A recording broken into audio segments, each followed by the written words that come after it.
Kumikilos na palayo sa Batanes ang bagyong Emong. Base sa 8 p.m. bulletin, ng Pag-asa nakataas pa rin ang signal number 1 sa Batanes, Babuyan Islands at northeastern portion ng mainland Cagayan. Huling namataan ang sentro ng bagyong Emong, 195 kilometers silangan ng Itbayat, Batanes. May lakas ito ng hangin aabot sa 85 kilometers per hour at bugsong aabot sa 105 kilometers per hour. Nakadalawang landfall ang bagyong Emong. Una, 10:40 kagabi sa Agno, Pangasinan at ikalawa sa Candon, Ilocos Sur, 5:10 a.m. kanina. Sa kanito tinawid ang Northern Luzon, kaya rin ito humina dahil sa interaksyon sa mga kalupaan.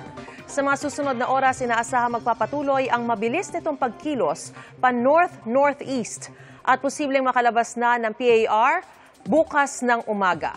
Habang lumalayo, hinihila o pinalalakas pa rin ito ang habagat, kaya asahan pa rin ang mga pag-ulan sa bansa. Base sa datos ng Metro Weather, bukas na umaga ay bahagyang mababawasan ng ulan maliban sa western sections ng Luzon, lalo sa Zambales at Bataan, Ilocos Region at Mindoro provinces. Pero simula tanghali hanggang hapon at gabi, mataas na ulit ang tsansa ng ulan sa halos buong Luzon. Halos ganyan din sa linggo ng umaga. Magtutuloy-tuloy yan sa hapon at kasama na rin ang Western Visayas, Sulu Archipelago, Zamboanga Peninsula, Northern Mindanao, Caraga, Davao at Soc-Sargen. Sa Metro Manila, may tsansa pa rin ng pabugso-bugsong ulan ngayong weekend.